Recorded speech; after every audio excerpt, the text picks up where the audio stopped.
Boa noite, pessoal. Tudo bem? Vamos começar então se eu não me engano, a quinta aula desse curso de apologética. Nós estamos, por assim dizer, num módulo introdutório ainda da apologética. Então a gente ainda não começou a exercer a apologética propriamente falando, que seria, como a gente viu na primeira aula, a apologética é a defesa da fé. Uma defesa que é feita, no geral, se utilizando daquela capacidade natural que o ser humano tem para discutir, argumentar, que é a razão. Vocês estão me ouvindo bem? Então nós ainda não começamos aqui a defender a fé. Não pegamos nenhum artigo de fé e começamos a raciocinar sobre ele, a verificar as objeções, defender esse artigo perante as objeções. A gente ainda não fez isso, porque a gente está fazendo uma introdução ainda, já que, como eu disse, a gente vive numa época muito intelectualmente degenerada, de tal modo que tem uma série de princípios que sempre foram pré-requisitos, sempre foram aceitos pelas pessoas, mas que na nossa época já não são aceitos mais. Isso dá um trabalho um pouquinho maior para nós, então a gente está alongando um pouco mais essa introdução para que a gente possa não ter nenhuma dúvida de que existe uma verdade, existe a razão humana, e a razão humana pode compreender a verdade, etc.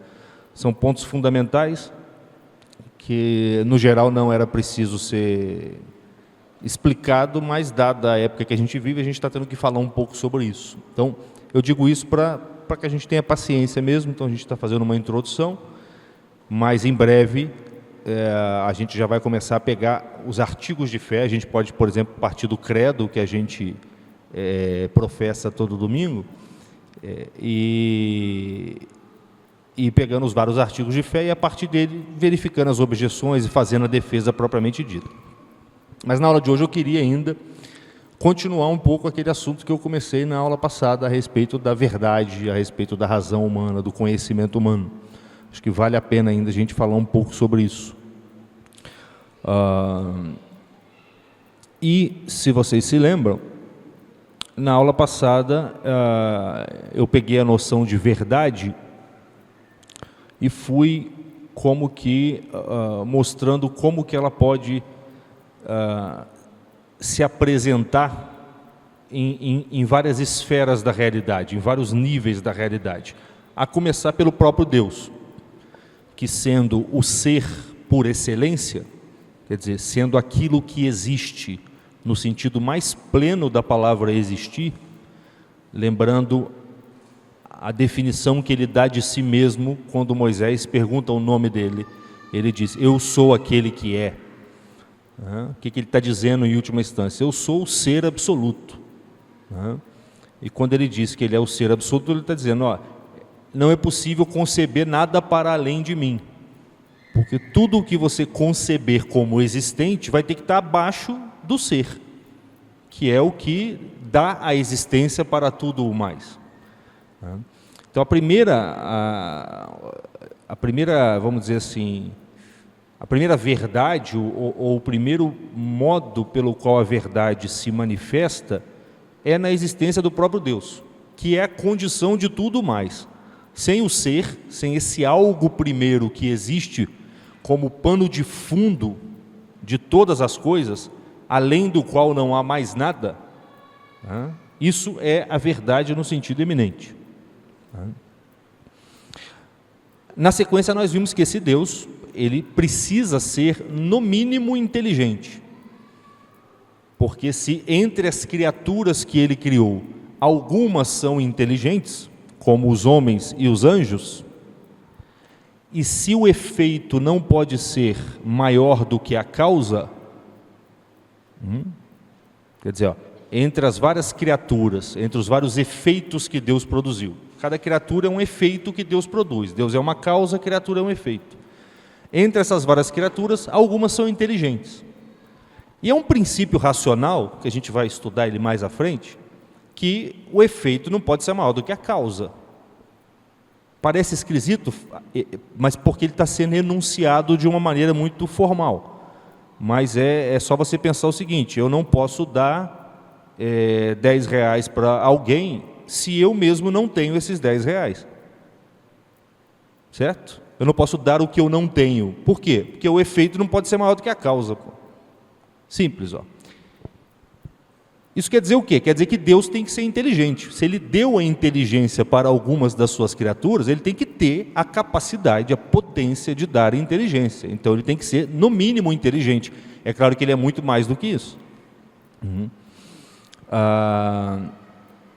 E nós vimos que o objeto da inteligência é contemplar o ser, contemplar as coisas que existem. Tá? Assim como o objeto da visão é contemplar as cores, o objeto da audição é contemplar os sons, o objeto do paladar é contemplar os sabores, o objeto da inteligência é contemplar o ser, a existência, tá? Que é uma coisa diferente. Existência, você não sente o gosto, você não ouve o som dela, nem você vê a cor dela. Você concebe, você percebe que uma coisa existe. Tá? Eu não somente sinto a temperatura dessa garrafa, dessa jarra, eu não somente saboreio ou vejo a figura, mas como eu sei que ela existe. Quer dizer o quê? Eu sei que se eu for embora, ela vai continuar na existência, independente da minha percepção dela. E como é que eu sei disso? Porque eu tenho inteligência. Tá? Então, o objeto da inteligência é o ser. E se Deus possui uma inteligência, na verdade Ele é a própria inteligência, a gente vai ver isso depois, Ele pensa, Ele concebe a si mesmo desde toda a eternidade. Tá? Desde que Deus existe, Ele concebe a si mesmo.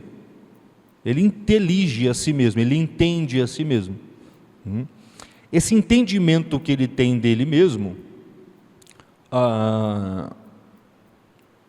produz uma espécie de imagem, uma espécie de conceito, mais ou menos como quando a gente entende algo, na nossa mente é produzido um conceito desse algo.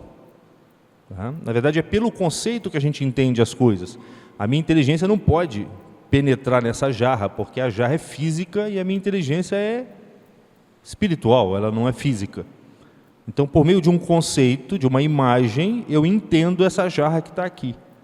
Deus, ao pensar em si mesmo, Ele também forma uma imagem, essa imagem é o que a gente chama de verbo. É o verbo divino. Aí, o verbo divino não é uma criação de Deus, tá? Não é uma criatura. É o termo que a gente usa em teologia é geração. É uma imagem gerada no próprio Deus, pelo próprio fato dele ser Deus. Porque se Ele é Deus, Ele intelige a si mesmo, e isso produz ali dentro uma imagem dele mesmo. Uma imagem perfeita dele mesmo. Tá? Isso é o verbo divino. No fundo, isso é Jesus Cristo, é isso, encarnado, né? numa natureza humana. Então nós vimos que o verbo divino também pode ser chamado, você pode dizer que ele também é a verdade. Cristo diz, eu sou a verdade. Tá? Essa imagem ela é tão perfeita e tão unida ao objeto do qual ela é imagem, a gente sabe que a substância do Pai e do Filho é a mesma, que essa imagem também é a própria verdade. Né? Deus verdadeiro de Deus verdadeiro. Ó. Quando a gente fala isso no credo, é para enfatizar isso. A mesma verdade que tem no Pai, tem no Filho. A mesma verdade que tem na inteligência divina, tem na imagem que ela produz de si mesma ao se conceber. Luz de luz, Deus verdadeiro de Deus verdadeiro. Na sequência, eu expliquei para vocês que esse verbo divino, que é a imagem que Deus tem de si próprio, como que concebe dentro de si próprio todas as coisas, o modelo de todas as coisas.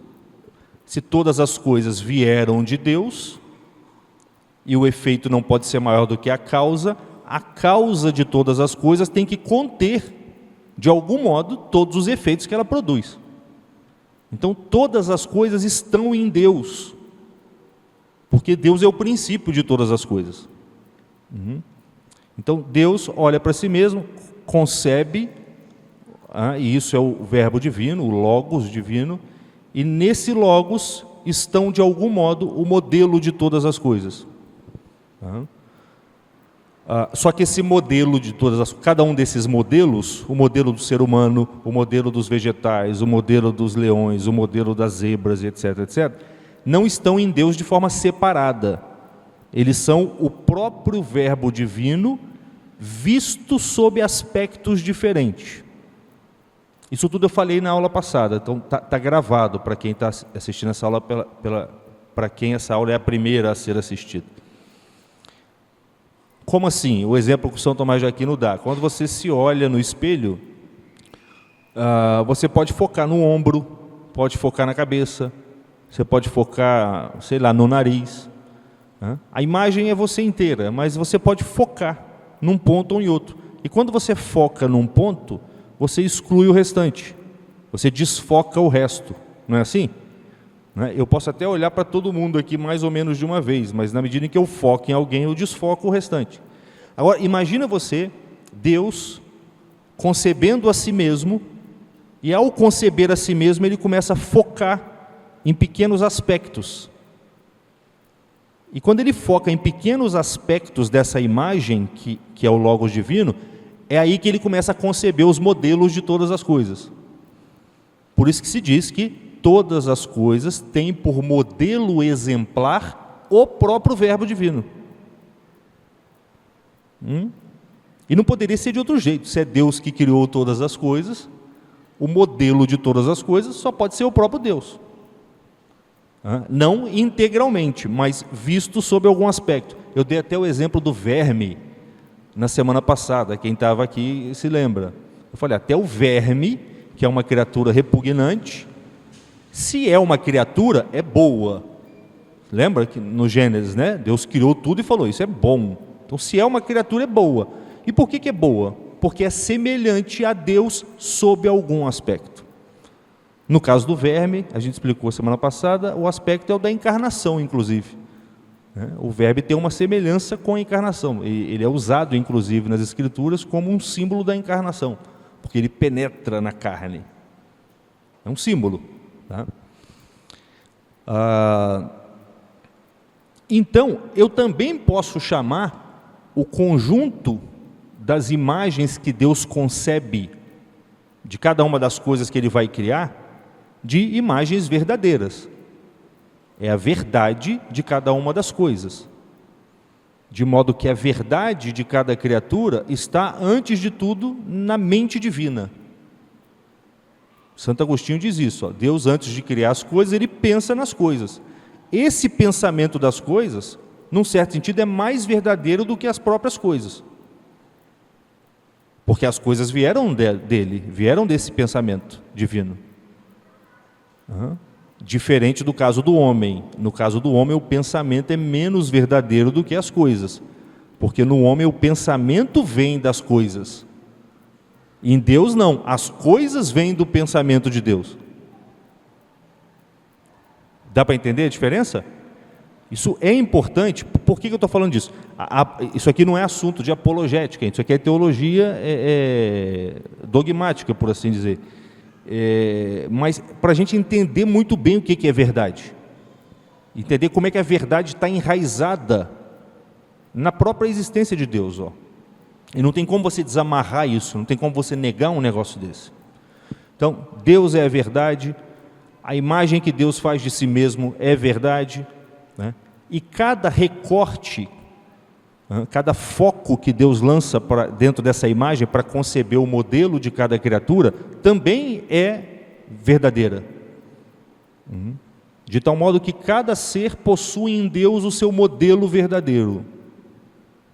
O seu arquétipo, como dizia Platão, ou como diz São Tomás, a sua imagem exemplar.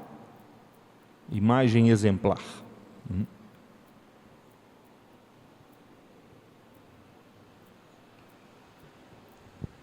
Bem, a partir de então, Deus vai lá e fala, né? Faça-se o homem, faça-se o cavalo, faça-se o leão. E aquilo que era só uma imagem vista interiormente por Deus, se torna uma coisa física. Aí ele cria mesmo. Ele cria aquela coisa, do nada. Essa criatura foi feita por Deus. A imagem do próprio Deus. Ainda que vista sob um aspecto só. Isso quer dizer o quê? Que as próprias criaturas também podem ser chamadas de verdadeiras. E é isso que nós queremos dizer quando nós dizemos que as coisas são verdadeiras. Essa maçã é de verdade, essa banana é de verdade, esse cavalo é de verdade. E quando eu digo esse cavalo não é de verdade, ele é de mentira, eu estou querendo dizer o quê? Esse cavalo de brinquedo é de verdade. Percebem? Você não consegue fugir. Tudo o que existe é verdadeiro, pelo fato de que existe. E foi criado diretamente por Deus. E nesse salto da mente divina para as criaturas, não tem erro, não tem falha. Deus não falha. A falha, o erro, vai começar com o ser humano, que é uma das criaturas que Deus cria. Então, entre as várias criaturas que Deus cria, existe uma, que tem uma semelhança muito forte com Ele, porque é dotada de inteligência também, assim como Deus. Existem duas, na verdade, os anjos e os homens. Vamos pegar só o homem aqui. Sendo dotado de inteligência, ele tem uma semelhança muito grande com Deus. Então ele pode captar o ser das coisas. Só que, como eu expliquei para vocês, o homem é uma inteligência encarnada. Então ele só consegue captar o ser das coisas se essas coisas primeiro passarem pelos 5 sentidos dele. Certo? Se o homem fosse só uma inteligência, igual um anjo, ele podia captar o ser das coisas direto lá na mente divina. Mas como ele está no corpo, o corpo fecha a inteligência humana e dá algumas janelas por onde as informações podem chegar. Depois que as informações chegam, a inteligência humana trabalha lá dentro, na imaginação, e capta o ser das coisas. Então, primeiro o bebezinho prova o leite no seio da mãe, para aos poucos ele entender, o leite existe. E é leite, não é outra coisa. Então, o homem é uma criatura, e enquanto tal ele é verdadeiro, mas ele possui uma capacidade muito semelhante a Deus, que é a capacidade de inteligir, de entender o ser das coisas. No entanto, ele só consegue entender o ser das coisas a partir do veículo material ao qual a alma dele está unida, que é o corpo.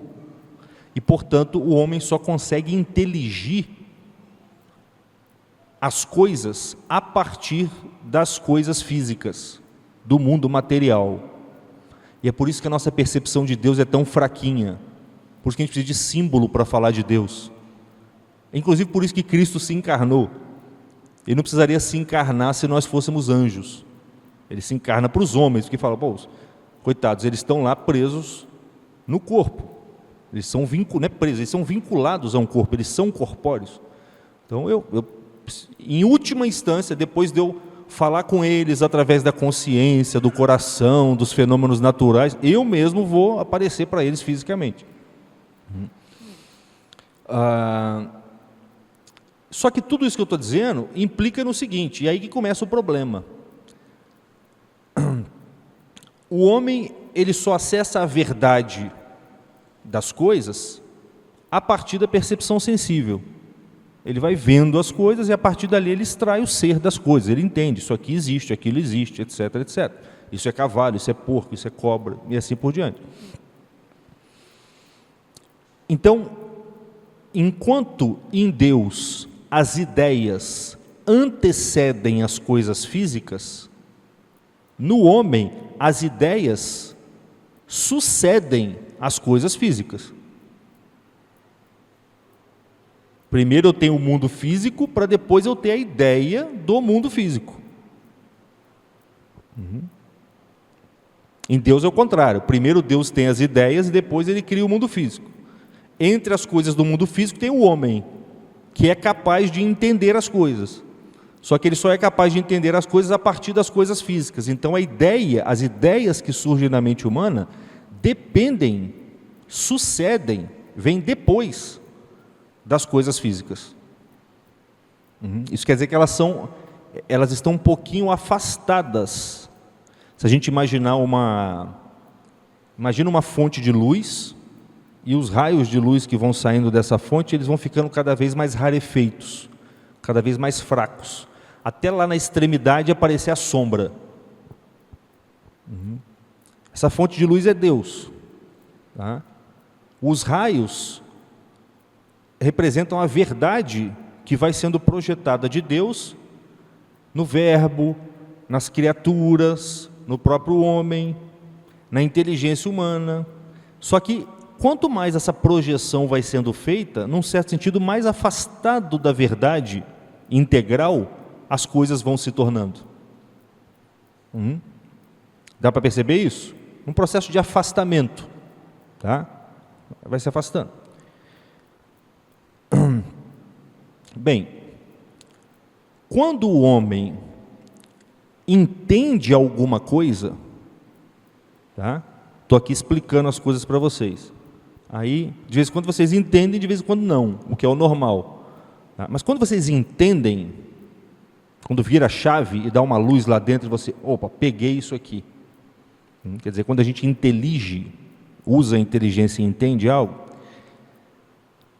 não existe erro nisso. A inteligência humana, ela não erra. No ato de inteligir, no ato de entender uma coisa, ela não erra. Do mesmo jeito que no ato de ver, o seu olho não erra.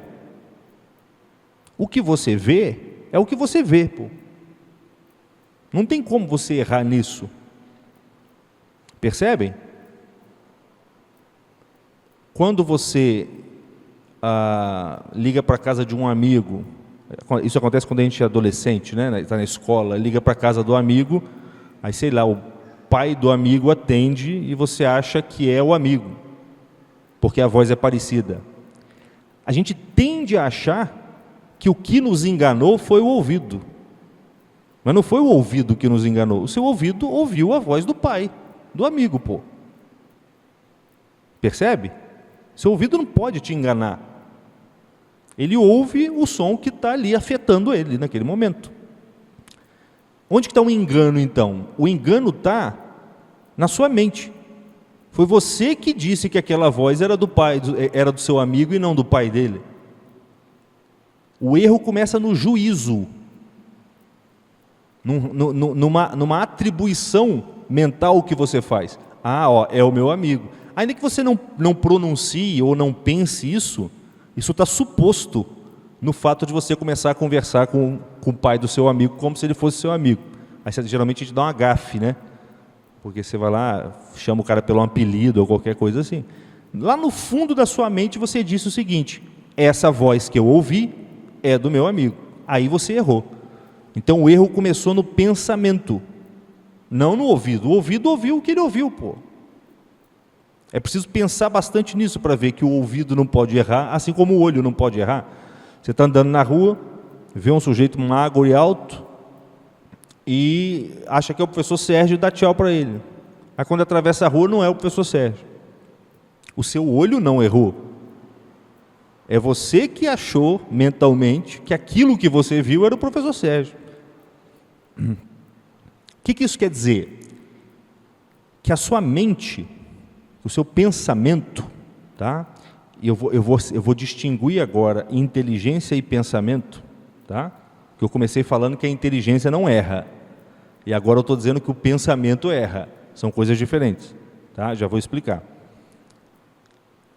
O que acontece nesses casos? Nesse exemplo do ouvido, no exemplo da pessoa que você vê do outro lado da rua e se engana, achando que era fulano e era outra pessoa.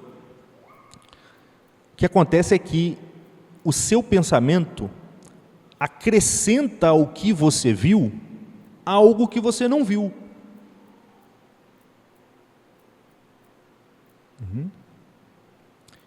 Você vê um vulto preto em cima do muro, aí você fala, é um gambá. O que você viu é um vulto preto, não é um gambá. Aí você vai lá, mata o bicho e era o gato do vizinho. Não era gambá. Está percebendo? Eu acho que eu comentei aqui, São Tomás se pergunta, ele fala assim, e Adão no paraíso? Ele cometia esse tipo de engano? Ele fala, não, porque o Adão jamais diria, é um gambá. Ele diria, é um vulto preto. Por que Adão não se enganava? Porque ele não deixava o pensamento dele avançar sobre os dados que ele tinha percebido. O pensamento dele estava ajustado perfeitamente ao que ele via. Nós, em razão do pecado original, temos uma disjunção que faz com que o nosso pensamento, a nossa imaginação, avance sobre aquilo que a gente percebe. De tal modo que a gente acaba achando que percebeu coisas que nós não percebemos.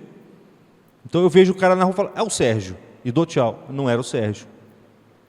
Eu não vi o Sérgio, eu vi um cara alto, pô. Eu vi uma pessoa alta. Mas eu não vi o Sérgio. Eu teria que me aproximar. A gente faz isso às vezes, quando a gente quer ser cuidadoso, a gente faz isso. Espera aí, não sei se é ele. Deixa eu me aproximar um pouquinho, deixa eu ver direito. Sabe quando a gente encontra alguém muito parecido com uma pessoa e a gente quer ter certeza antes de cumprimentar a pessoa? Isso acontece também. Você fica olhando de longe para ver se é mesmo. Eu acho que é, pergunta para alguém, até que quando você tem certeza, você vai lá e fala com a pessoa. A gente deveria fazer isso em tudo. A gente erra, as nossas ações são desastrosas porque nós não fazemos isso. E esse processo, ele também acontece com a nossa inteligência, porque quando você entende uma coisa, você também não erra. É quando você começa a acrescentar coisas que você não entendeu sobre aquilo que você entendeu que você começa a errar. Imagina que você é mecânico de automóveis e está tentando entender um problema de um carro. O cliente levou um carro lá, não está funcionando. Aí você começa a olhar as peças, você começa a olhar o funcionamento e fala, entendi qual é o problema. Você entendeu alguma coisa. Você está olhando e pá, entendi. Você viu algum ser, alguma estrutura inteligível ali. Você fala, entendi. Aí você vai lá e faz o que tem que ser feito para resolver o problema a partir do que você entendeu. Agora, liga o carro agora que vai funcionar. O cara liga e não funciona. Aí você, peraí, tem uma coisa errada então. Você vai lá, olha direito, aí você pega e fala, eu entendi errado. Não, você não entendeu errado. Você julgou errado o que você tinha entendido. Se você olhar bem, o que você entendeu estava certo. Porque você entendeu, ué. Não tem como entender algo errado. Peguem isso, ó. Agora, a partir do que você entendeu, a sua mente começou a juntar um monte de outras coisas ali em cima. E é aí que você errou. Tanto é que aquilo que você realmente entendeu, depois que você corrige o problema e entende onde estava o erro, aquilo que você realmente tinha entendido continua valendo. Pô. O que você descarta é o excesso de juízo que você fez na sua mente e que não estava presente ali. Está dando para entender o que eu estou dizendo? Eu sei que não é tão fácil, mas não é impossível, porque a gente faz isso o tempo inteiro. A gente tem que olhar na experiência quando isso acontece. Quando vocês entenderem alguma coisa errado, né, reparem que não é que vocês entenderam errado, é que a partir do que vocês entenderam, a mente de vocês começou a colar um monte de outra coisa ali. Mais ou menos como quando você vê o vulto preto, a sua mente coloca, se é um vulto preto, em cima do muro, geralmente gambá fica em cima do muro, deve ser um gambá. Eu vi um gambá. Opa! Aí você se enganou. Percebe? Aí criou-se uma ruptura entre aquela verdade primeira que começou lá em Deus e a mente humana. Isso não é um problema. Nesse caso não é nem um pecado ainda. É só uma imperfeição. Quando você começa a fazer isso deliberadamente, aí é pecado. O sujeito vira para você e fala assim, mas você não combinou comigo que ia fazer isso e isso? Você fala assim, não, eu não combinei não. Isso é da sua cabeça. Sendo que você combinou. Aí já é pecado, porque você está criando essa divisão entre a primeira verdade, que é Deus, e a expressão dessa verdade na mente humana. Você está criando essa divisão voluntariamente. Quer dizer, você está trabalhando pela mentira, trabalhando pelo engano. Estão percebendo? Quando o engano é acidental, não é um grande problema. Agora, quando você deveria não se enganar naquele ponto, aí já é um problema. Ainda que você não esteja mentindo deliberadamente. Certo? Então, por exemplo, eu sou professor de filosofia, estou dando aula de apologética aqui. O mínimo que se espera, quando eu aceitei o convite, é que eu saiba alguma coisa de apologética. E mais, que eu só ensine o que eu sei. Se eu não sei tudo, eu tenho que ensinar o que eu sei. Percebe? Se por acaso eu não faço isso, eu já sou culpado. Porque, ainda que eu não esteja fazendo isso de maldade, eu estou, como é que se diz? É um engano que eu não tenho o direito de cometer. É como um vigia, o cara é contratado para ser vigia. Você vai ficar acordado para que eu possa dormir, tá? Então você toma conta aí para mim. Aí o cara vai lá e no outro dia alguém assalta de madrugada lá a sua empresa. Aí você vai falar com o vigia e fala, me desculpa, eu não tenho culpa, eu dormi, pô. Todo mundo tem sono, né? O vigia não tem direito de falar isso. Percebe? Porque ele foi contratado justamente para não dormir. Bem, então, uma coisa é o ato pelo qual a sua inteligência capta uma verdade. Vou dar um exemplo para vocês de como que é isso. Se eu falo para vocês assim,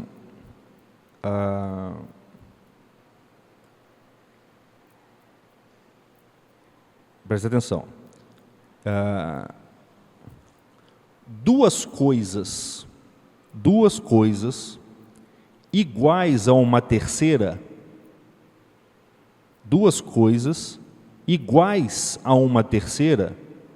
elas têm que ser iguais entre si. Duas coisas iguais a uma terceira coisa, elas têm necessariamente que serem iguais entre si. Dá para entender isso? Se A é igual a C e se B é igual a C, logo A é igual a B. Não tem jeito. Entenderam? Isso é entender. É uma coisa muito invisível que acontece na nossa cabeça, mas aconteceu. Estão percebendo? O ato de entender algo, ele é muito rápido, muito fugaz, e a gente não presta atenção nele. Mas ele acontece. Vocês viram uma coisa agora, não com os olhos do corpo, mas com o olho da inteligência. Vocês viram que, se duas coisas são iguais a uma terceira, elas têm que ser iguais entre si. Pô. É claro, não tem como. Isso é o que em teologia, em filosofia, a gente chama de inteligir. É um ato, é um conhecimento direto da inteligência. A inteligência vê uma verdade. Reparem que esse ato, ele é imediato. Ele não é discursivo. É diferente do que eu estou fazendo aqui agora. É diferente de fazer uma equação. Quando você faz uma equação, ou quando você raciocina, quando você dá uma aula, tá? A atividade do seu pensamento, ela ocorre dentro do tempo. Por isso que você precisa usar as palavras. É como um rio que está correndo. Uma aula dada é como um rio. Um pensamento, uma meditação, um raciocínio é um rio. Você vai encadeando as coisas, de vez em quando você intelige uma. Aí você continua raciocinando, falando, lendo, daqui a pouco, entendi mais uma. Isso se reflete até na musculatura da nossa face. Quando o aluno está prestando atenção na aula, ele fica assim, como quem está... Daqui a pouco ele relaxa. porque ele inteligiu. Repara que são dois processos diferentes, ó. O primeiro, que é aquele pelo qual você vê uma coisa, entende uma coisa, ele é muito similar ao olho, à visão. Eu boto a mão na minha frente, vi a mão. Se a luz estiver acesa, ó, vi minha mão. Eu não preciso não tem nenhum processo que eu preciso fazer para poder ver minha mão. Eu vejo a minha mão. Se eu tirar, eu não vejo. Se eu boto na minha frente, eu vejo. Então, a gente chama essa atividade interior de visão intelectual. Tá? É por isso que a gente pergunta se a pessoa viu. Você vai explicando o negócio e fala, viu? Ah, agora eu vi. Só que você não está se referindo ao olho, você está se referindo à inteligência. O raciocínio, ou o que eu chamei aqui até agora de pensamento, tá? Já é um discurso interno, tá? Produzido na nossa mente, pelo qual a gente vai juntando uma série de coisas que nós já inteligimos para produzir novas intelecções. Então, por exemplo, eu já entendi que aquilo ali é um vulto preto que está em cima do muro. Aí eu posso começar a raciocinar em cima daquilo. Ah, um vulto preto em cima do muro, cara, não é um elefante, né? Não é um cavalo, não é uma barata também, desse tamanho. Eu não ia ver o vulto da barata em cima do muro. Ou é um gato, o que é do tamanho do gato que fica em cima do muro? Cachorro? Não, cachorro não fica em cima do muro. Gambá ou ouriço? Ou é gato, ou é gambá, ou é ouriço. Isso que eu estou fazendo aqui é um raciocínio. Eu peguei a intelecção que eu tive e outras que eu já tive, porque eu já inteligi um gato, eu já inteligi um ouriço, eu já inteligi um muro em algum momento da minha vida. Eu peguei essas intelecções, esses seres que eu já entendi, e estou juntando eles de várias formas diferentes para tentar entender o que está acontecendo ali. Eu estou raciocinando. E o raciocínio é um processo que ocorre dentro do tempo, ele é analítico, ele é demorado, tá? E no raciocínio você pode se perder, justamente porque eu estou juntando intelecções separadas para tentar entender o que está acontecendo ali. Então assim, eu não vi o gambá ali, eu vi um vulto preto, mas um outro dia eu já vi um gambá em cima do muro, pô. E inteligi um gambá em cima do muro no outro dia. Aí naquele momento ali, raciocinando, eu pego e faço um juízo, eu junto duas intelecções que eu tive em momentos diferentes, e falo, esse vulto preto é um gambá. Aí eu erro, se não for um gambá, né? De todo modo eu erro porque eu não vi um gambá, se eu acertar foi sem querer. Está dando para entender isso? Isso aqui é a ferramenta que a gente vai usar para defender a nossa fé, ó. O que é a razão? A razão é como se fosse uma lanterna que Deus te deu. Como é que você faz quando você está no escuro? Você tem que ter uma luz, uma fonte de luz, para você saber onde andar e não bater a perna. Imagina que esse mundo aqui, cheio de coisas, confuso, esquisito, onde tudo está mudando o tempo inteiro, onde você está mudando o tempo inteiro. Quando você está com raiva, as coisas parecem de um jeito, quando você está com medo, parecem de outro. Se Deus não tivesse te dado uma ferramenta para conseguir se orientar nesse mundo, pô, Deus seria muito sacana. Tanto é que até para os animais ele dá essa ferramenta, só não é a razão, ele dá o instinto. O instinto é a razão própria do animal. No ser humano, essa luz, essa diretriz, esse fio, esse prumo que Deus dá para o homem se orientar, essa luz, ela é de uma natureza superior, ela é mais nobre. Isso é a razão. E a razão, ela tem regras próprias, ela tem um funcionamento próprio, que se a gente não perceber que ele existe e como ele funciona, na hora de defender a nossa fé, a gente se embaralha todo. Entendeu? A gente se embaralha todo. A gente fica aqui. Aí vem um camarada com uma lábia boa, ele te pisa em cima de você. Ainda leva seus filhos, seus netos, tudo junto. Porque esse cara está na escola hoje. Na escola hoje, no geral, é esse cara que vai estar lá. E se o filho chega em casa, cheio de argumento contra Deus para o pai, e o pai não tem essa luz, por mínimo que seja, para desfazer os nós, diante da mente do filho, vai parecer para o filho que o pai está querendo que ele acredita naquilo ali só porque tem que acreditar. Que ele acredita naquilo ali só porque o pai quer impor o seu poder sobre ele. Que é justamente o argumento que o professor vai estar dando dentro de sala de aula para dizer que a religião não é verdadeira. Estão entendendo? Então, eu sei que essa coisa é um pouco difícil, de razão, mas só é difícil porque a gente não presta atenção nisso. Se a gente começar a prestar atenção, vocês vão ver que é uma coisa assim fantástica. A razão, ela tem, salvo as proporções do que eu vou dizer aqui agora, tá? Estou falando analogicamente. A razão, ela tem um caráter salvífico. Diante das opiniões e da confusão do falatório humano, quem é que salva o ser humano? É a razão. Do ponto de vista natural, é a razão. Percebe? Ela já é um reflexo do próprio Deus no ser humano. Ela é aquela imagem e semelhança com a qual Deus dotou o ser humano, lá no Gênesis. Todos os santos padres vão dizer o que é essa imagem e semelhança com a qual Deus dotou o homem. Essa imagem e semelhança é a atividade intelectual. É a inteligência, a razão. É claro que se a gente soma essa luz à luz da fé, aí você entende o que é um São Tomás de Aquino, por exemplo. Que é uma coisa fora do comum, o pensamento do sujeito, a acuidade da inteligência do cara. Então,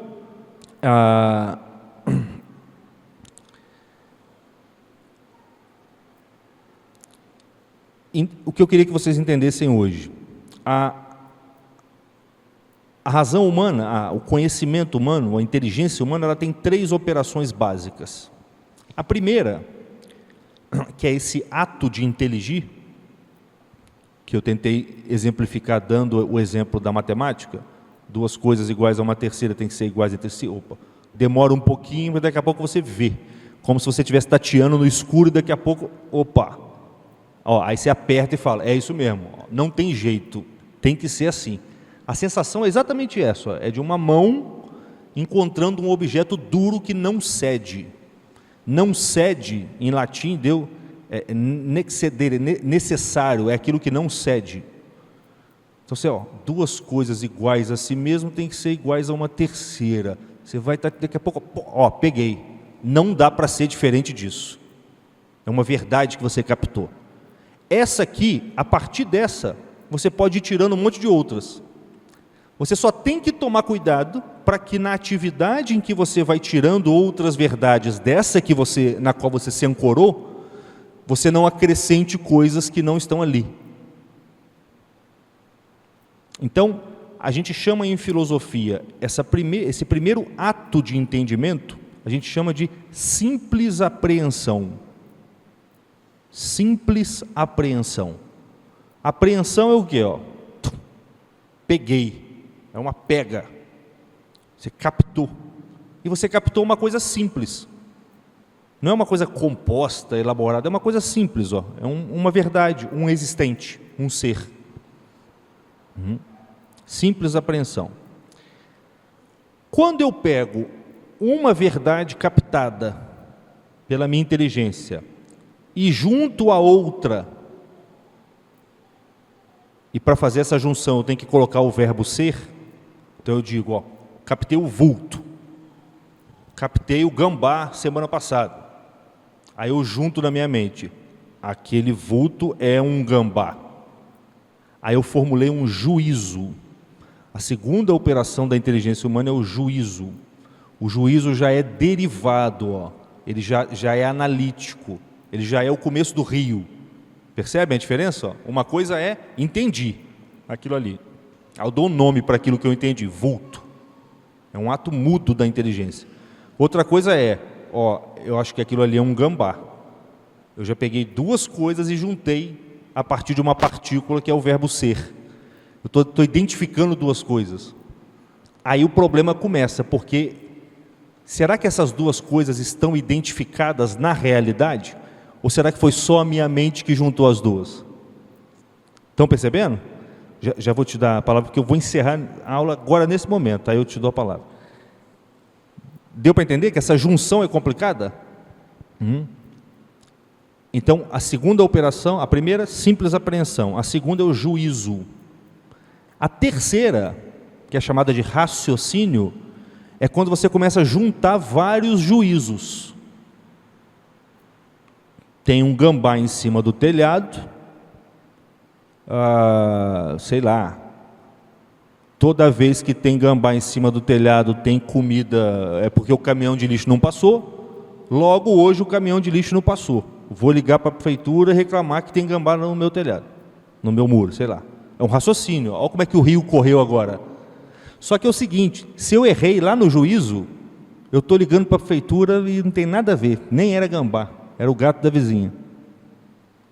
Estão percebendo? Aí começa o erro humano. Ó. As ideologias, as heresias, são grandes doutrinas criadas a partir de erros, de juízo e de raciocínio.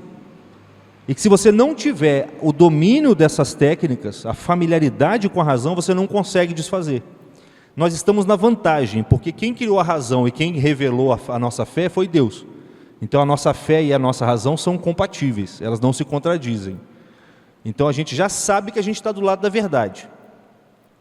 Mas simplesmente ficar jogando isso na cara não adianta nada, pelo contrário. Deus exige, como o padre citou já várias vezes na carta, a carta de São Pedro, se eu não me engano, ele fala, nós temos que dar a razão da nossa fé. Então Deus quer que a gente aprenda.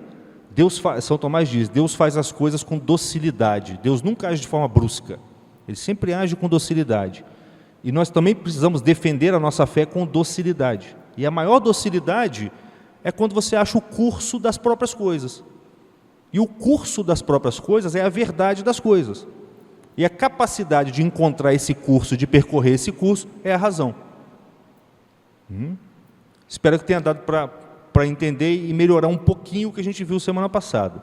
Novamente, as aulas estão gravadas lá no YouTube, vocês podem assistir de novo. Um amigo já começou a transcrever, o rapaz desenvolveu um programa lá de computador e está transcrevendo tudo. Eu só vou precisar dar uma revisada.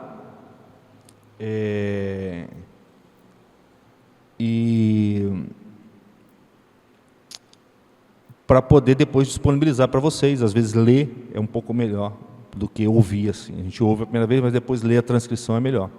Tá bom? Então, obrigado. Amanda, desculpa, tá? Era só porque já estava no finalzinho mesmo.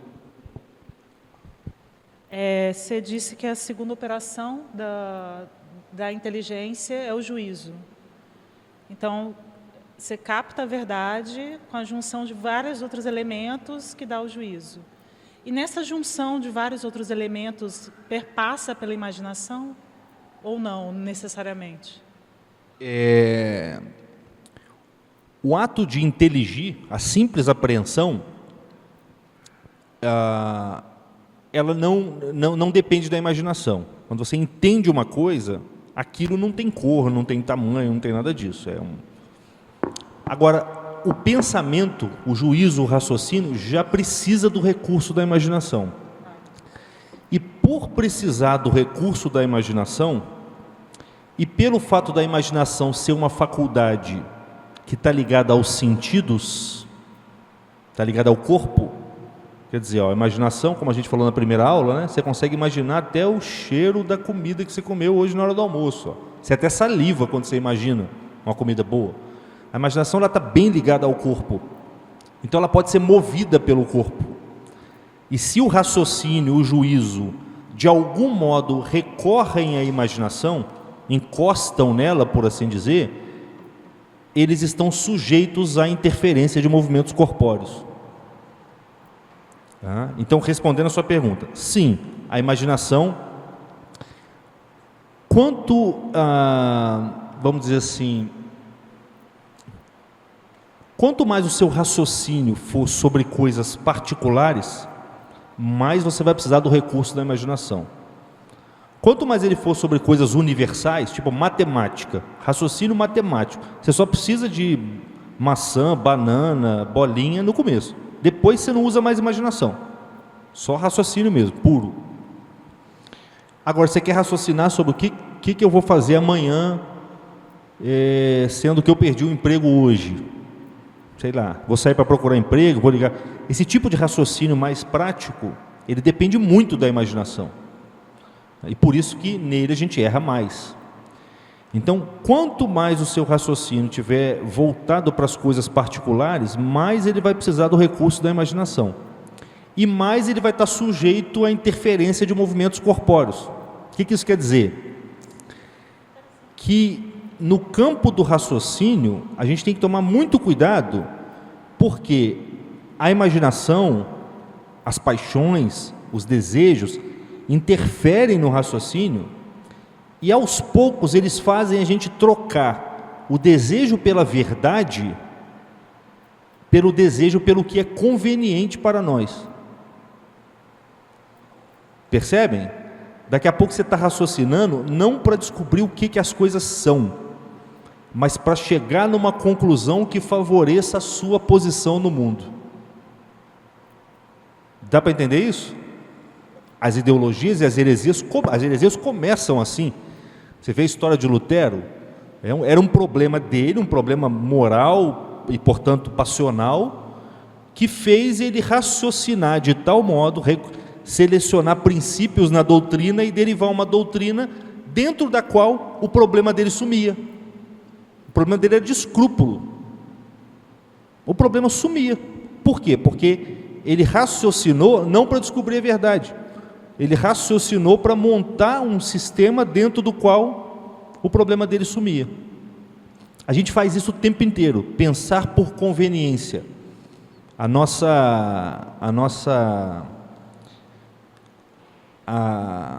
Um bom treino, sabe o que é muito bom para isso? É confissão. O sujeito que confessa, assim, é que a gente vai para a confissão e começa a se desculpar lá dentro, né? Eu fiz isso, mas não foi tão assim. Não, tem que chegar lá, estou no tribunal, vou me acusar aqui agora.